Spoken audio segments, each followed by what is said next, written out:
What is up, you guys? My name is Blitzversion, and welcome back to Changling Tale! That is right, we're back yet again with this fantastic frickin' story. Oh yeah. Hello, ladies. I've missed you. I've been jonesing to one place some more ever since the last one went up. So without further ado, here we go! I think last we left off was on this one. Yeah, because that's the path deal right there. I'm hoping I'm on the Grace path, but I don't know for sure. But yeah.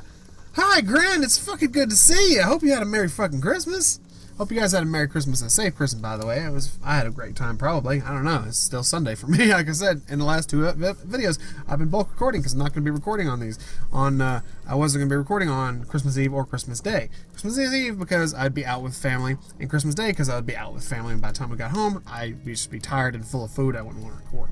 So, if I get any recording done, maybe, I don't know. I'm not that far ahead in the future. So, without further ado, here we go. Another day, another task behind me. I sit at the dinner table, my belly full, my mind finally at peace. After last week's rigmarole, it's hard to believe this week has already passed since returning to Bonnie, Scotland, to home. After finishing repairs on the second, and thankfully final roof of the Campbell farm, Gran has treated me to quite the feast. Guilt over yesterday's service may also have contributed to the expanded menu. I don't blame Gran for what happened one bit, but I do plan on giving it some time before attending church again.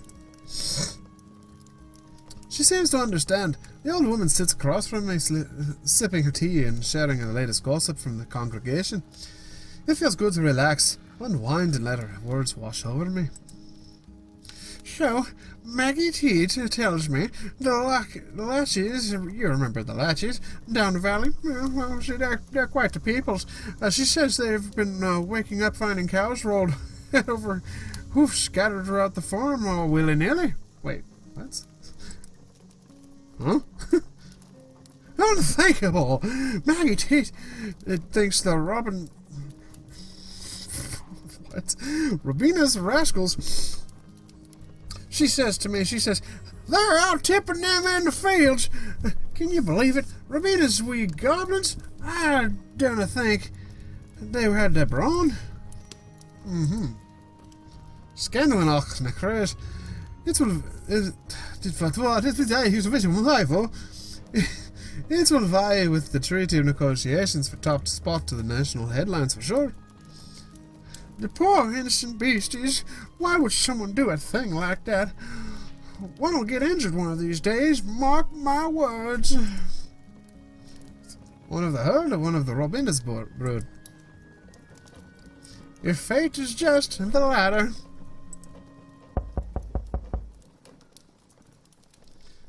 Gran looks like she's about to continue her rant when there is a sharp knock at the door. Marion. Which one's Marion? Malcolm! I exchange looks with Gran and my heart races again. Marion is back at my front door. At this hour! Malcolm, help me! I run to the door, open it, and she nearly falls into my arms. It's Jessie! She's gone! What do you mean? I immediately think the worst. Marion just must notice my face drop, and it corrects my thoughts. She's left town, gone to the city. She left a note. Here, look.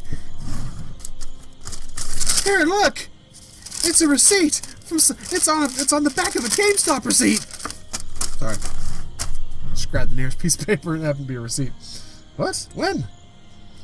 Marion holds a slip of paper which she hands me. Dear Marion and Grace, I have to go. My heart is no longer in this tiny village. It is holding me back. I'm holding myself back. I'm leaving for Glasgow and hope to be settled by the end of the year. Do forgive me for the sudden disappearance. Know that I love you both and don't want you worrying about me. I've only left so quickly so as not to be stopped in the pursuit of my dreams. I will write when I am able. Yours, Jessie. P.S. Please forgive me for taking Mother's silver locket. Oh. So that's what happens if you... Oh, so I did go a different path. This is all completely new waters right here. When did she leave? Last night. Today? I don't know. I spoke with her after she got home from the pub last night. We argued, but we always argue. I went to bed, couldn't sleep. I never heard her leave. When I didn't see her this morning, I just assumed she went on to work. Later, while tidying her room, I found the note and... Oh, Malcolm, I never guessed she would just up and leave. Not without at least saying goodbye. Please help me find her and get her home. She's as desperate as she is distraught. It makes me want to console her and tell her that what she wants to hear. No. What? Marion's jaw goes slack and fresh tears start welling in her eyes. It pains me to say it, but she needs a friend right now. An honest one. You said you would be there for us. I am here for you. Jessie chose to leave. She's an adult. She's a child, a little girl in a trampy dress. You have to let her go. And what? Forget about her? No, let her live her life, her dream. She's a lost soul. She'll wander, she'll fail. She could be so easily manipulated, or worse. I'm pretty sure you guys are doing this on purpose, and this is the way you guys want to do the story. At the same time, a friend of mine, Reggie, if you're ever watching this, hey, how's it going, homie? Anyway, he did something similar, except it was completely different. But this is how I see it. I actually agree with Reggie on this. It's like, I would rather someone go out and try and fail and come back because they failed than not try at all. The fact that Jessie chose to leave, and she is an adult, is really cool because you do get that choice, and when you go her path, then you guys know what happens, because that's what the first demo all was about, was the Jessie path and the wolf form and the wolf stuff and all that stuff. So I mean, I know you guys are doing this way because it's a family member, and this is how the oldest, because she is the oldest, Jessie I think is the middle child, and Grace is the youngest. So obviously the oldest is going to think she's still a little kid. She's not going to be able to do what she needs to do. She's just going to fail. But it's like, honestly, even if I'm going to play this as honestly as I can, like the same choices I would actually make if it was someone coming to me for advice, I would do the same thing Malcolm has. I'd be saying, no, we're not going to go help find her because she left a note saying that she's leaving. And the reason she didn't say goodbye is because she didn't want anyone to persuade her to stay, because she'd rather follow her dreams. I can get behind that. So, yeah. It's like I told you. You can't save everyone. No, Malcolm, you couldn't save everyone. Ooh, what? I need to get to the city. I need to let go. Give up? I wouldn't call it that. I can't, Malcolm. I can't give up. I can't lose her. Marion's body stiffens and she looks as though she will faint. Her face is white. There's nothing we can do. Find her. It's impossible now. I'm terrified for her, for what Father will think when he comes home to find her missing, gone. She'll be alright, Marion. But she's not gone forever. She'll reach out to you as soon as she can. Why? Why did she leave? Her heart isn't here, like the note says. Maybe it never was. Don't say that. I don't want to save her. I want her to want to be safe. Makes sense. She'll figure that out. And if she doesn't, maybe she'll go home. She pauses, deflated. Her confidence is gone. She stands before me, defenseless. I can't let her go, Malcolm. Her weeping continues. Why not? Jessie wants this. This is her dream coming true. Why can't we be happy for her? I'm scared. Marion sobs. Quiet down, and I place a hand on her shoulder. I'm scared that one day her head falls into my chest and I can barely hear her whispers. I might stop worrying about them, and that would make me an awful person. I'll never be able to live with the guilt if I stop caring about her. I don't want to be alright with forgetting my sisters. I pat her on the head and she looks up at me. You can't do that to yourself. You have to give yourself credit for taking care of your sisters for so long. I've failed them. You've done everything right. They're adults now. Women with free will. Their decisions are their own. I try to guide her into the house. Please, come and sit down for a while. You need to rest. To calm down. I wasn't going to say that, but, you know, to each his own. You could have some tea. But your grandmother, I don't want to disturb her. Let's sit in the garden then. She won't hear a peep. Did I take the Marion path by mistake? Ah, that's no big deal. We're still going to keep playing until I cover everything the game has right now. When I duck inside to assure Gran that everything is alright, she of course insists that Marion come in. It takes some convincing, but I'm finally able to secure a pot of tea and a pair of quilts, and some privacy, wishing Gran would go a good night and I return outside. Ouch, my back. Ouch, kabibble. My knee still hurts. Even the sun is set, it's unreasonably warm tonight. Marion and I find a nook on the rock wall, lay out to the quilts and sit comfortably among the silhouetted flowers. We sip tea together and quietly reminisce about Jessie when she was younger. Simpler times. You might not remember, but a long time ago, your gran bought all of us girls supplies to make dolls. Swaths of colorful cotton, needles, threads, buttons, the works. Jessie tried her hand at the craft, but well, she ended up sewing her own shirt to the doll. Your gran helped untangle her, but Jessie was bound and determined not to quit. She kept sewing through the night, and we woke to find her patching together squares of fabric. Marion tugs at the quilt. This is what she had started, this quilt. Jessie didn't know it at the time, but Grace and I helped her along. It took us nearly a year to finish, but we finished it. Of course I remember. You gave Gran the quilt for her birthday, many years back now. Marion heaves a heavy sigh and looks at me, seemingly relieved. I honestly can't believe you remembered that. Gran has always loved you girls, I think. Consider my words carefully. I think Gran always wished my father had married someone as loving as you. You've always helped the others. She blushes. She's adorable. My sisters and I have always been a team. I just always felt left in charge. Maybe it's time Jessie had learned to be her own team captain.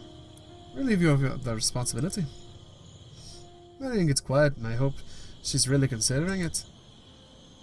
If I'm being truthful with myself, Jessie isn't cut out for country living.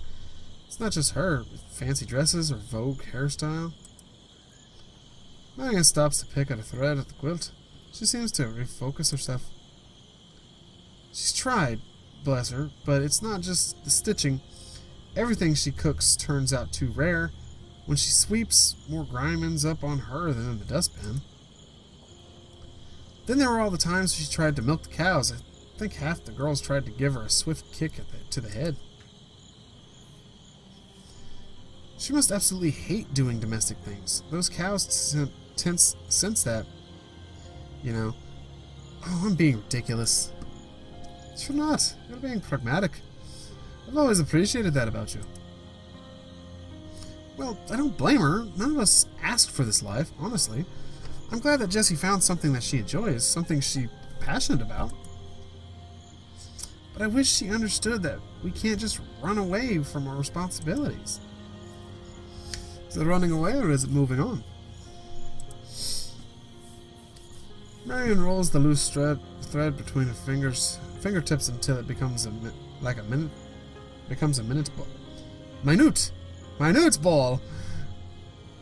Which she tosses aside.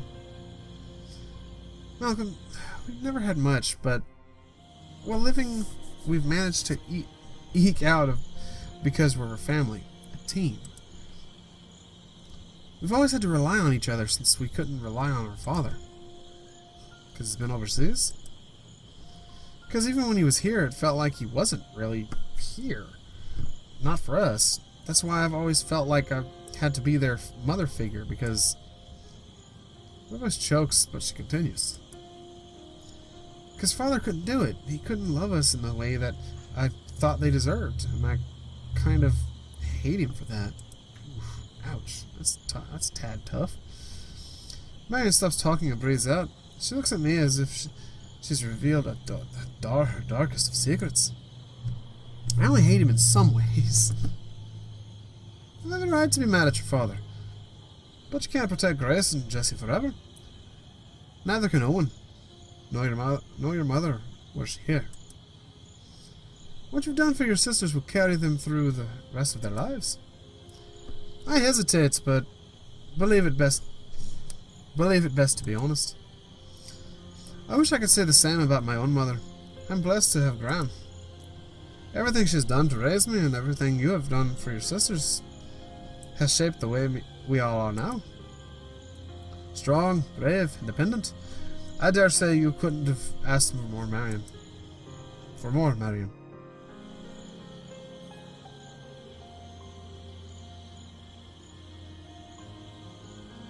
She just like, come give me a hug, then back up a little. She looks up, pauses, and gives me a silent hug. Okie doke. When she lets go, I see her face has finally broken into a smile. Marion and I sit, talk, laugh, and heal.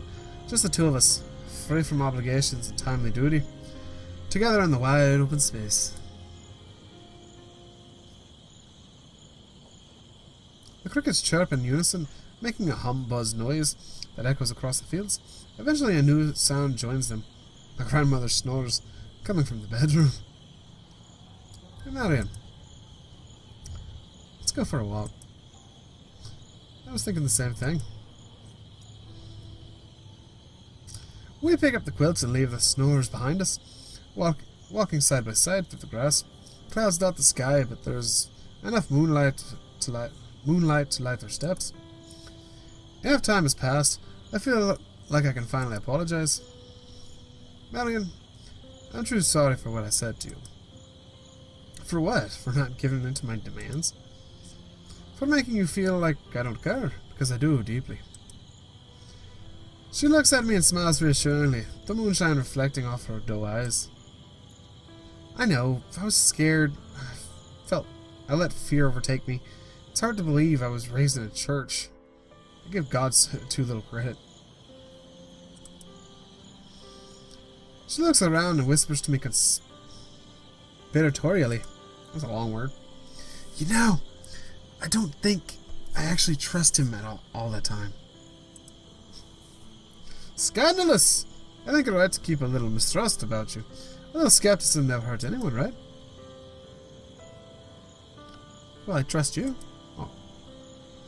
I feel my cheeks blush. I kind of blushed a little myself. And I'm glad it's concealed by the darkness.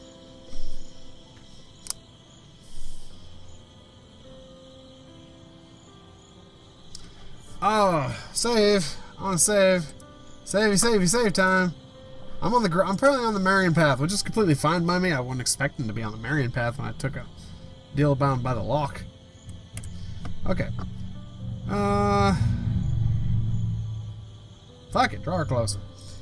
I wrap my arm around Marion's waist as we walk, as she leans into my sighing. That's so cool! I mean, she doesn't say that, but that is so freaking cool. She points to a grassy mountain, the same one where we picnicked earlier, and we make our way to the spot. I begin to lay the quilts down in the damp grass, side by side when she stops me. Oh, yeah! One for the ground, one for us. Bow, bow, wow. That is cool!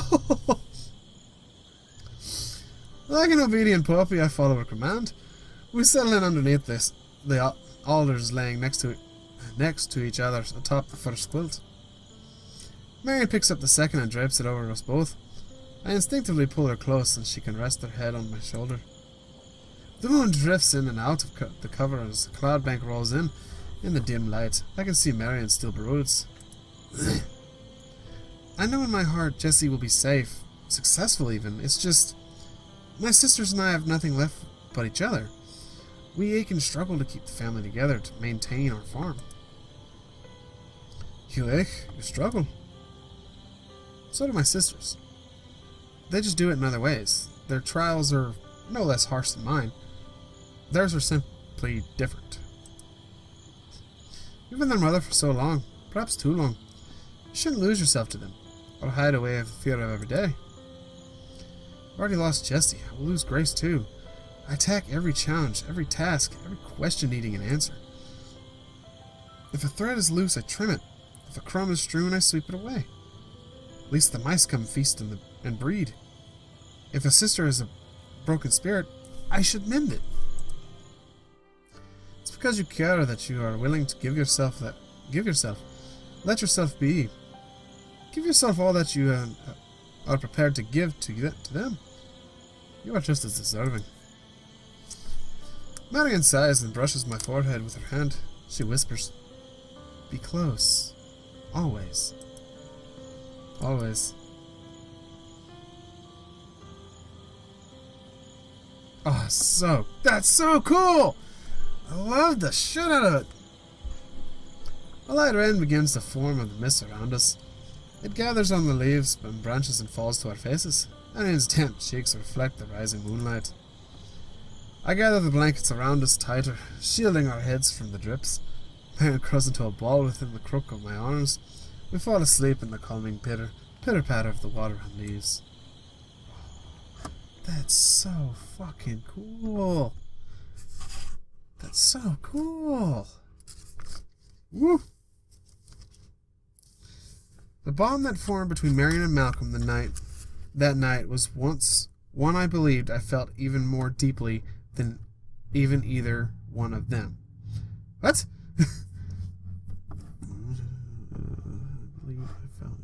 Okay.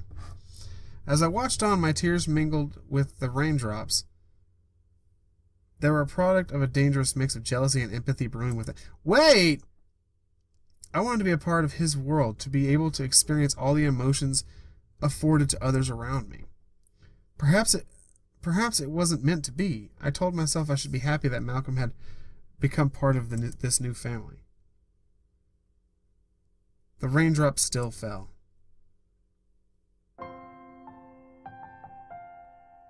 Wait! Who was watching? Was that Grace? Wait! What? Hold on, I gotta get a sip of this Kool-Aid pouch because there's no straw. I had to poke a hole in the top of it.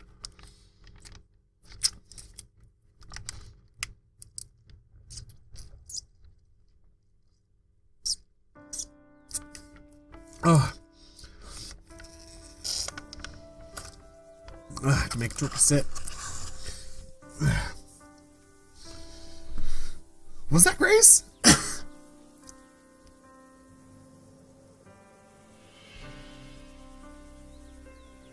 Ow.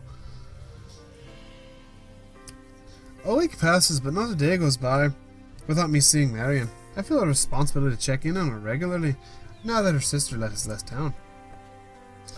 In the mornings, I stop by with breakfast biscuits or a daily newspaper, or just about anything I can think of that she or Grace might need. Sometimes Marion and I only speak briefly, a hello or a thank you. Other times she has longer moments to spare and to chat about her day and mine, but mostly we keep busy with our work at her home. While she seems to have recovered from the initial shock of Jessie's departure, times are still tough. Marion has redoubted her efforts on the farm. Whether the extra hard work is a necessity or simply necessary distraction, I cannot say. All I know is that I miss those evenings when we could just simply talk, free from all responsibilities. Oh, how I'd love to share another meal together soon. I suppose I could just ask, but I hate to pressure her to take time away from her routine. It looks like a horse. Sorry. At least that is what I tell myself. Otherwise, I would have face the truth that perhaps we're now more than just neighbors, more than just friends. That after every visit, I think more fondly of Marion. What if I get hurt, or worse, hurt this woman who is becoming dear to my heart? Wait. How are you guys doing this? How are you guys putting this story? This is really cool. I'm so confuzzled, but at the same time, I'm so happy. Eventually, my grandmother takes notice of my strange behavior. At lunch one day, she voices her thoughts. You seem nervous these past few days, Malcolm.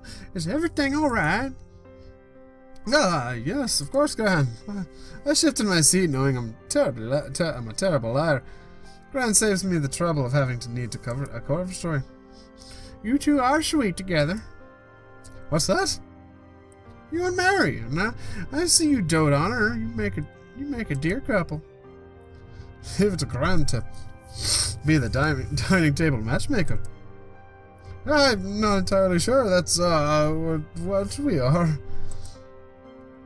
And you ought to try harder to become a dear couple. I imagine some of that would be a hard decision, Gran. No need. Most times a woman makes her mind up first. Then the man realizes that a woman has decided, and he accepts it. Just like your granddaddy did when I hopped on top of him. Up top! Sorry, I couldn't help it. And Marion has made up her mind. Then yours. I've seen the way you look at her. More importantly, I see the way she looks at you. She's keen on you, taken to your heart and kindness. I see strength in you both. You ought to make sure she's happy. I trust that you're offering sage advice and not giving me an undue hope. Oh, Malcolm, your gran is one. Well, your gran can't speak right now. Come back after the beep. Your motherfucking God. Your gran is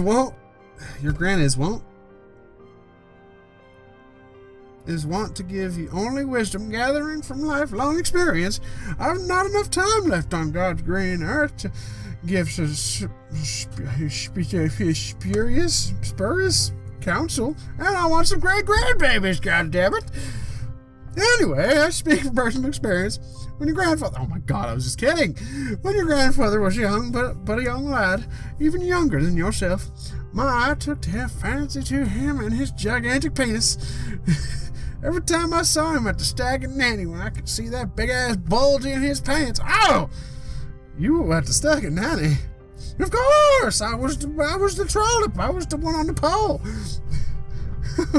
Oh my God, I was kidding. It's pretty much the same thing. I was a barmaid there until I turned 19 and got married. Wow. Things we learn about our grandparents. That's where I met your granddaddy. God rest his big-ass penis soul. Every night he'd come in and I'd pour him a fresh draught. Then I'd sit in his lap and feel that bulge. As soon as I set my sights on him, I had a booger of a time getting him to realize it. Oh, but sure as the sun sets in the west, that fella was gonna be mine, and that penis is all with it. Oh, God, I'm horrible. It surely couldn't have taken much convincing. A beauty like you. Not convincing, just a bit of attention grabbing, wearing a low-cut blouse and winking a bit too often, and grabbing his bulge occasionally because I saw a big-ass bulge in his pants. I just got to feel. Oh, Gran, that's plenty of description. My point is, I found a good, honest, kind, and hard-working man who could make love all night. I wasn't going to let him slip away. Now you need to let Marion make your mind up for you. I mulled for a moment. Admittedly, sometimes it takes the perspective of another to see more clearly. It's right in front of you. Nothing else, Gran's encouragement helps allay my worries. All right, I shall. She'll thank you for it, and so will I when you finally pop in on some great grandbabies before I croak and join your big penis grandfather in the sky. And be ever forever grateful. No woman wants a man lollygagging around her feelings. Oh, make a cute couple. You do, my dear boy. Your Gran certainly wouldn't ramble idly about such things. She moves on to gossiping stories of after that, giving me oh God, there went the accent, giving me slight glances and smirks of chitters from behind her teacup, laced with whiskey. Fucking course was Scottish. You know my good friend Maggie Teat. She's having about the neon sign Bulgaria wants to put outside the pub. Can you imagine that blazing glare? What a tacky sight. Oh, God, it's so good. And, there's not even electricity in town. And they best keep it that way. The whist club ladies starting to petition to ban neon from the town. Oh, God, why I slip into a western again? How's he ever gonna haul a gaudy mass over to Glasgow anyway? Anyhow, now Robina, that bitch, she's been going about having the devil's time putting together everything for the church's picnic. You know, if not these old bones, I'd help out and attend. But 'tis hard enough on my back to sit in the pews for a length of the pastor's services, much less than the Bonnie Bear hillside. Malcolm, you listening? Huh? What? Sorry, I fell asleep on you, Graham. I was kidding. I was fucking kidding. About half, I nodded lazily. That means if you're planning on going, you'll just have to find someone else to take with you. That girl next door, perhaps? Wink, wink, wink. I laugh. A sly matchmaking rascal is who I live with now.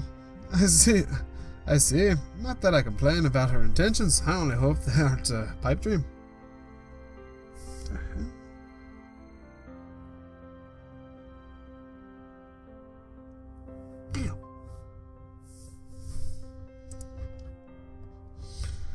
Oh, that's so fucking funny. I was just kidding about some. Hey! Pats for Hazel! I'm still not saying no pats for Hazel, guys. Come on, seriously. We gotta get some pats for Hazel. If I could have a ding-dang shirt with a goddamn picture of Hazel, I'd have a little hand patting her on the head. And it would say, hashtag pats for Hazel. Seriously, pats for Hazel. Give her a pat, pat, pat. Okay. That evening, as I tend to Hazel, my mind swirls. One thing, however, cuts through my musings to grab my attention. My nose twitches. How long has it been since you last had a good bath, girl?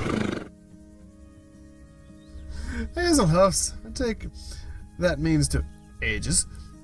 The musty odor of hay and, well, not hay, are becoming as overwhelming to my senses as anything I'm carrying around internally.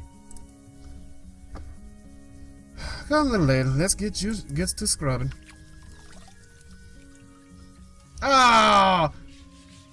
Bath time, Hazel. I told out a full pail of water, a dense bristle brush, and a tablet of lye. Good lord, that's a lot. That's strong shit. The water foams quickly, and I tackle Hazel's fur and mane, starting with her haunches. Hey, now!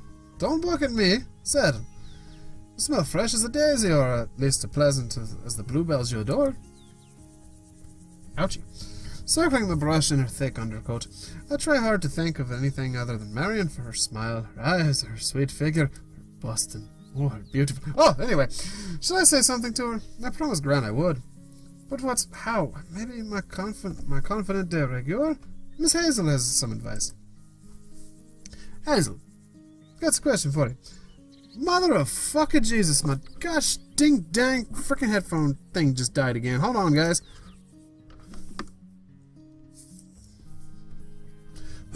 While it's reconnecting, let me plug this in too.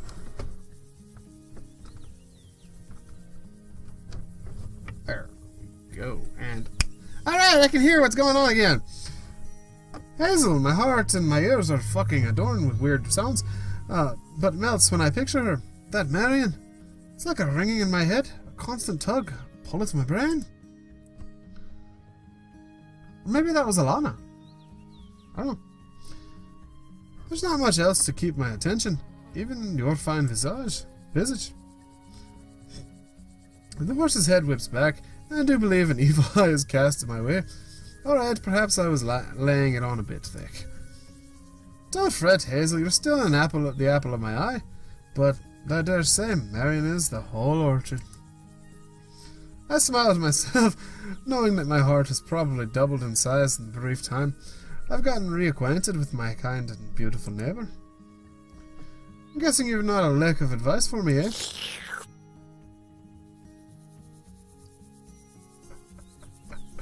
Oh, that was good! As if on cue, Hazel knocks her head back and gives my jaw a fair slurp with her wet tongue. I drop the brush and consider dunking my head into the lye. Thanks, I think. Alas, I'm not sure Marion would respond so favorably to a big old slurp. As I scrub and rinse my obstinate beauty, I look over my work. She positively glows. Oh, you look beautiful, Hazel. You're a goddamn Hazel. And even better listener. I could consult you for more advice more frequently. Hazel glares, letting me know that she would prefer that I do no such thing. Oh God. It's too funny. I need another sip of this jam.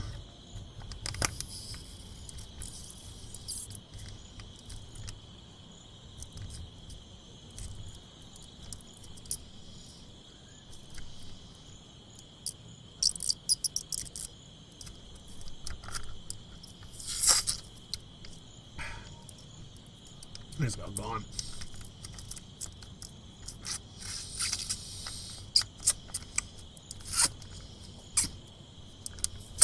Yep, it's all gone. Okay. It's another struggle to get my horse back into the stable for the evening. I never reward myself with a tumbler of scotch back inside the home. I can hear Grant snores and decide to retire for the night as well. It's an evening of dreams. Oh God. Dreams of summer wildflowers, of the wind on my face, of Marion's hair blowing in the breeze. Oh, like a window curtain. Every imagined movement feels closer to becoming reality. I sleep well knowing that soon I may be able to make at least one dream come true. Hello, Asus Web Storage. Transition. I love the transitions. They are so awesome. I think I'm always doting on the damn transitions more than anything else in the game because it's so cool. I really love that design on that sun. It's a really cool design.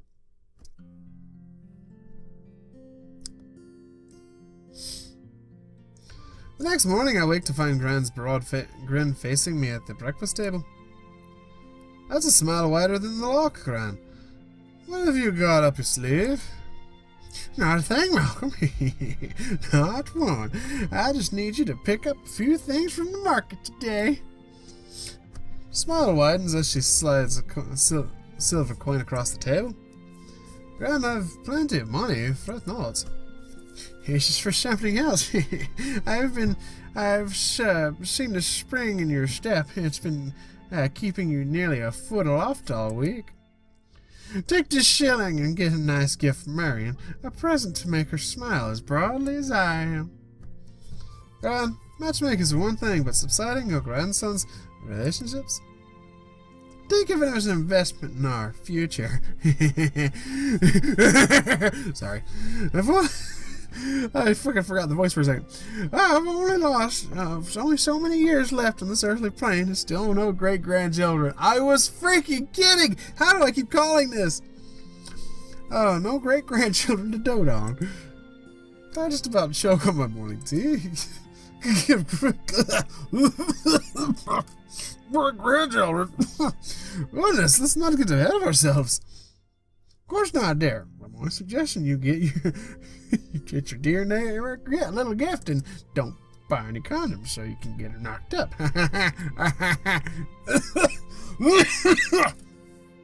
Ah, that was too funny. Her smile is far more innocent than her intentions. Of that I'm sure. It's all right, of course. Of that we are in the same mind. Any suggestions? Something small and memorable, a treasure with which she will never want to part. It's a lot of pressure finding the perfect gift. Jewelry, dear. A charm, bright, shiny, small. Something befitting of sparkling nature. She'll love it. Gran likely has a point. When I take her advice, I don't take her shilling, sliding it back across the table. Very well. To you I return this small shiny thing, no buts. Grandpa! That's a pouty face? That's adorable! Boop!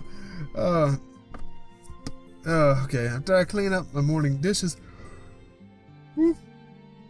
Well, not breathing enough. I kissed Gran atop the head, saddle up Hazel, and head to town to shop. Oh, that was fucking great. That was fucking awesome. The market is crowded as usual. While most stalls are gearing toward produce and household goods, a few dabble in things for the missus. I keep an eye for a small token or trinket to pass along to Marion, if only to thank her for the kindness and warmth, and to cheer her up. She still misses Jessie, something terrible, and Grace has been a little help to ease the concern. Mind I couldn't help her if the gift impresses Marion a wee bit too. I do truly want her to know I think of her cat constantly. It's a tall order. I wonder if the market is something that fits the bill. The gift must remind her both of me and my fondness for her. Among the stalls of breads, fruits, nuts, and sundries, a small row of charms catches my eye. Here we go. A cowbell, really. It shines brightly, like Marion when she smiles. A tiny silver cowbell. Mind you, children, I'm standing here. Just small enough to fit in my palm. My hand reaches for the trinket, and just as mine does, it pulls away when I pick up the bell. I was just going to recommend that one for you, Malcolm. It looks to have a bit of magic to it. Didn't even notice that it was Effie at the damn stall? Come on, Malcolm. I look up and realize it's Effie's voice. She's staring at me plain-faced. Effie! Well, nice to see you again. How have you been? Fairly well. Fairly well, Malcolm. It's always a pleasure to see you, too. Took off so quickly last week after church. I was hoping to run into you again. To catch up. You were? She squints as in disbelief. Yeah, we could tell her from the little bubbles that popped out when she squinted. Naturally, your friendly face is always a welcome sight. That was adorable! I want to see that again! No, don't you open paint! Fucker. Don't see that again. And dude, that is so cool! Okay, anyway. Effie does a quick curtsy. Thank you, Mr. Campbell. I cling to the miniature cowbell, rolling it around in my hand, letting my thumb brush across the sharper corners. Jingles whimsically. So, I thought you were, worked for the milliner the first time I saw you in the market stalls. Now I see you here with the Euphemera? Get around, don't you? She laughs and nods. I tend to float from place to place, go where the wind takes me. I don't doubt you. You have a smile that could sell a broken oar to a fisherman. My word. You don't think I'm unscrupulous, do you? Not at all, not at all. Just a gentle persuasive. As we talk, I look over the... Pardon? I look over the other baubles and trinkets. Still can't get past the one in my hand. Feels meant to be. Effie watches me closely. And the cowbell charm, you're going to get it, right? Not going to steal it from me? Chest itches, actually. I love it. I'm definitely going to purchase it. Effie pauses and wrings her hands. Was it Effie? Fuzzle. It reminds you of someone special, doesn't it? Such an open book, yes, very much. She will like it. You think so? Well, I certainly would. A gift from a gentleman ought always to be appreciated and welcomed. That's for sure. How much for the cowbell? 5 shillings? She gives me a knowing look. I look around in my pocket for the coins, but Effie shakes her head. No need, Malcolm. It's on me. May the new owner be delighted to receive it. Perhaps even as delighted as you are speaking of her. The girl smiles, but has a wistful look in her eye. I nod and set down the money just in case. I can't talk off without leaving you something. Take care, Effie. Good to see you again, once again. Malcolm's a good guy. Doesn't take Grant's money, pays for the thing anyway. Malcolm's a cool guy. I like the way you guys put Malcolm. I take off through the market stalls and glance back. Another merchant at the booth pockets the coins before Effie can, and seems to ignore her in the process. What a fucking dick! She looks at him and shrugs. Then she adjusts her hat. It's like, whatever, hat. Brushes down her attire and walks out into the crowd, disappearing as swiftly as she appeared. I can't figure that girl out, as much as that friendly face with that oversized hat.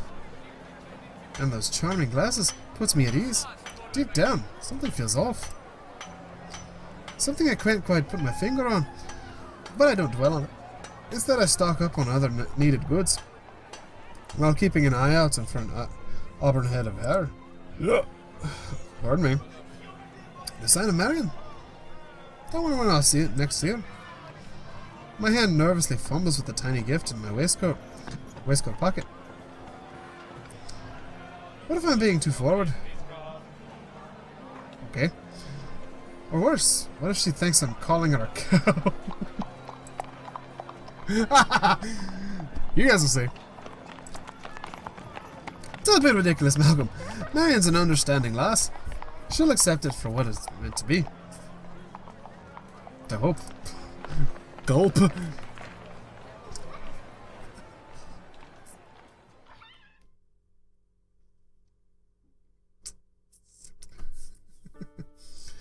My fingers are still fiddling with the trinket in my pocket when the McLeod's homestead comes into view.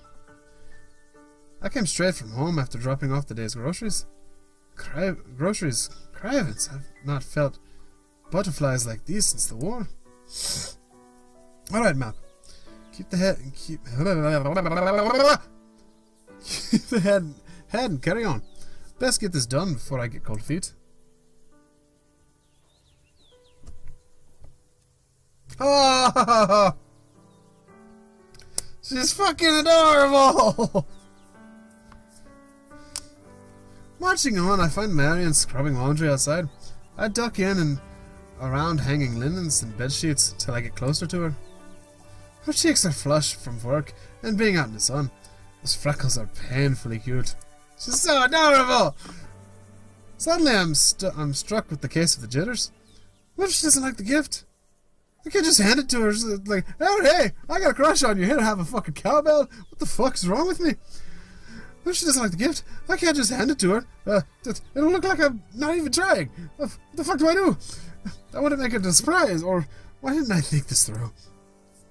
A laundry basket sits on the ground, full to the brim with cotton sheets. I can easily drop the necklace inside and wait for her to discover it. It's the best idea I can muster at the last second plan. Oh, hello, Malcolm. Forgive me, I didn't even see you there. Fuck! I just want a big fuck to pop up on screen. That'd be funny as hell. Ah, hello, Miss Marion. Such a fine day to be outside. Lottie doll. It is. What brings you by? I didn't see you in town and just wanted to check in. And Marion looks away to clip a sheet to the linen. Swifter than a hair, I slipped the pendant underneath the first layer of cotton in the basket. Thought I could help any way I could see fit. Help you any way you see fit. Perhaps hang a few linens to dry. Hey, sorry, I'm kind of nervous. I'm asking you to go steady. I gesture toward the basket, but she shakes her head. Oh, those are clean and already dry. Oh, fuck. But there's another basket of wet laundry by the door, if you don't mind getting it. Oh, of course. Shut. I'll go get it for you. Marion doesn't notice the contents of her basket at all as she hefts it my way and passes it off. This one's full. Can you leave it inside? Sure thing. Fuck. Thank you. Didn't work. Drop the basket inside the doorway and rifle through to get the pendant.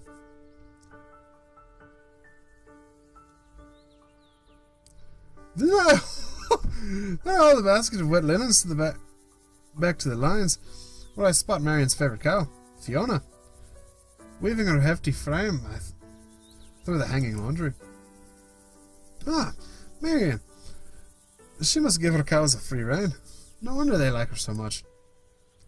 It's a good thing it's just laundry, and not a china shop. Fiona's horns could get caught on the sheets, and it gives me another idea.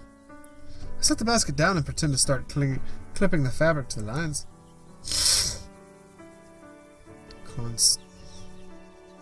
Clandestiny, I slip the pendant around Fiona's long, curving horn. I can't wait to see Marion's face when Fiona clomps over. Oh, that's cool! I actually see it! That ends up being a bigger mistake. Malcolm, can you help me reach the top? Grace tied the line too high for me. That imp. Ah, bitch! Yeah, let me get that for you. I stand behind Marion, grabbing holds of the clothespin and fabric. Our bodies press into each other, and I get a tickle on my chin when it brushes against her hair. My mind goes to Hi Fiona, how you doing? Just my mind goes to mush until I see Fiona ambling back to join the herd. The light catches the pendant and I panic about how to get it back now. Whoops. That was pretty funny though. Thank you. Anytime, I'll just continue over there, eh? I pin and clip, keeping one eye on each on Marion and Fiona. The heifer has rejoined the shaggy compatriots and is recognizable only with the shiny object on her head. My hands are rankle and chapped from handling the damp clothes for so long. Finally, my savior comes in the form of Marion's little rascal of a sister, Grace. Grace shouts from the window. Marion! Your bilberries are boiling over. What? Grace, take them off the fire! Oh, pal, I'll be right back.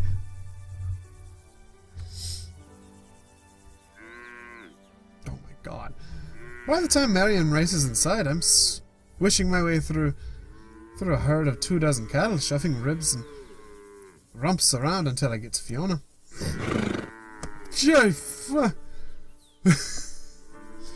I take the pendant off her horn, thanking her for her efforts. Of course, I get nothing but a hefty huff in response. It's actually scared me. Just hang it on the line. I'm back at my post by the clothesline when Marion returns, looking frustrated. That girl, I swear, why can't she get anything right? Now I have a pot of burnt bilberries and blue stains on the floor. Oh, shit. I'm hot and sweaty from pushing around heifers, and Marion is red with anger from dealing with her sister. A new, blessedly simpler idea presents itself. Hey Marion, how about a hug? It catches her off guard, but I can see the image it quickly disappear. What? Oh, of course, I could really use one. How about a hug? Come, bring it in, Pat, pat, pat, pat. We embrace. Her hugs are tender and sincere, like her soul, and I'm thrilled to finally have a gift placed where it should be. Oh, that's awesome! That was nice. How about a hug? Ka-chink. I let my hand linger under the charm now hanging from her neck.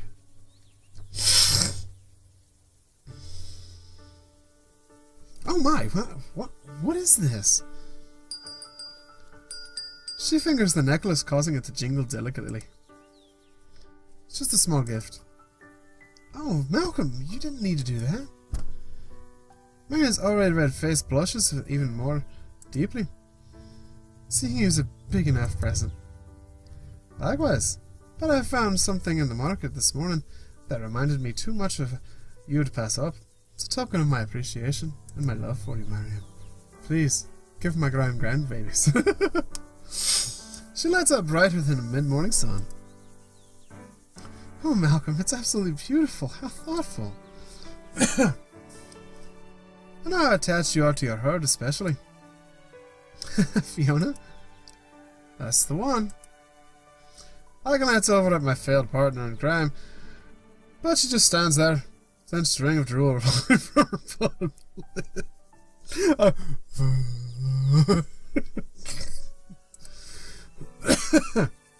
I'll cherish this, Malcolm. It's adorable and sweet. She pauses and looks into my eyes. Oh. Just like you. Oh. And you. The wind starts blowing across the linens. I long to reach out and hold her close. The fates are on my side as Marion takes a step closer to me, placing her hand on my arm and pressing her cheek against mine.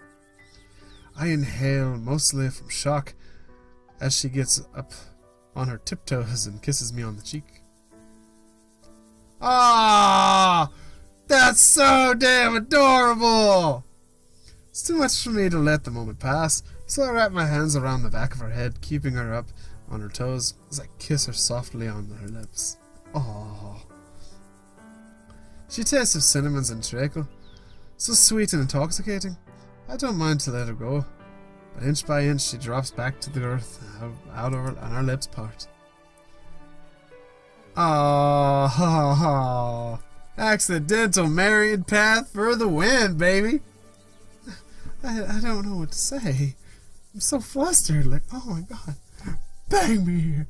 Paint me like one of your French girls. Sorry, I had to make that reference once. I had to make that joke once. I don't think I do either. We stare at each other until we both start laughing. I've been wanting to do that for quite some time, Marion.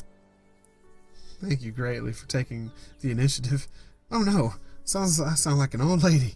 Malcolm, thank you. Thank you. You are amazing. I hope you know I sincerely feel the same way about you. I think. Oh, my back! Man reaches to her lower back and looks embarrassed. I'm so sorry, Malcolm. I felt a twinge, a bit painful. I almost gasp if she wants me to rub it. Oh, why not? I'm gonna rub that for you, rub your booty. God. But about my tongue. What a forward thing to even think. Want me to look? That's not much better, Malcolm. No, I'll be fine. It's blasted high clotheslines. Grayson, I've been straining all morning reaching for them. Between that and my itchy head, you'd think I was ready to fall. Itchy head, too? What luck? It's bound to be the new soap I'm using. Strong stuff. But I'm always afraid of bed bugs getting in the house, especially with whatever Jessie brings home from the pub. Ah! Fine group of flea bags she hangs around, I always say. Oh, I suppose I don't have to worry that much anymore, do I? Look at me pat her on. I'm so nervous. I shouldn't say that. Marion is talking in a fast clip. Our hearts must both be beating at a frantic pace. Say, Malcolm, are you going to church picnic tomorrow? It's something big. It's just a congregational getting together. And a good time. Should be a bonny day for it. Is that tomorrow already? In my head, I grounds none too subtle hint against the most recent church experience. Of course. Might as well. We're already on your path, so might as well finish it out. As a matter of fact, yes. Oh, wonderful. If you wouldn't mind accompanying me, I would really enjoy that. Don't worry about food. I'll bring lots. And thank you for... She blushes again from ear to ear. Thank you for the cowbell. I will treasure it. And you. I beam. And vow that next time I'll make sure to earn her affection through actions, not simply tokens. Marion, you are a dear and a love.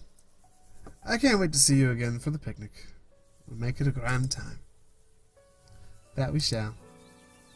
I consider kissing her again, but believe us both to be still reeling the experience from the first. Instead, I bid my farewell and float my way home. Aww. Fucking adorable. Transition. So yeah, was that 2 or 3 days this time? Because that's time right there. I'm actually a minute over. So, meaning to go for the Grace path, I went to the Marion path, which is fine. Either way, it's fine. I haven't seen either way. Yeah, picnic day. We're not going to do it right now. We're going to save. Should I save on this one or this one? I'm going to save over here. But yeah, I'm going to go ahead and end this here, you guys. Main menu this time. Yeah, I just saved. But yeah, I'm going to go ahead and end this episode here, you guys. Hopefully you guys are still enjoying the story. I see you guys are actually still loving this series, by the way, and I am still loving it. And not every single time I play this, I have to mention the fact that you guys can go check the demo out up on itch.io. The link will be in the description down below. It'll take you straight to Little Napoleon's thing on itch.io, and you can check the demo out for yourself. And all through that, I think, is also all of his patron stuff and all his stuff either on Fur Affinity or something like that. All his links are on that page, I believe. And you can go check him out. He is an amazing guy. This developer is really, really cool, and the development team are so amazing. Like I say, I occasionally have people on the Discord. I try not to look at the deals for the game itself, but there are a lot of good artists on the Discord as well. You can try and get a hold of Little Napoleon for that, and maybe anyone on the development team can shoot you guys a link to get into the Discord, and you guys can have a grand old time for that. Or I think maybe the Discord's up on Patreon. I don't really know. I haven't actually exactly looked. But I'm still loving this to pieces. Like I say, I'm jonesing to continue on. I might do another video. Not today, obviously. I might actually do another video on Christmas itself. After we're done doing all of our stuff, I might do another video for this. And you guys might get 2 episodes of Changling Tale this week. I mean, hell, I gave you guys 2 episodes of Enter the Gungeon last week, so why not? So, all that being said, thank you guys so much for watching, and I'll see you in the next video. And peace! Ciao!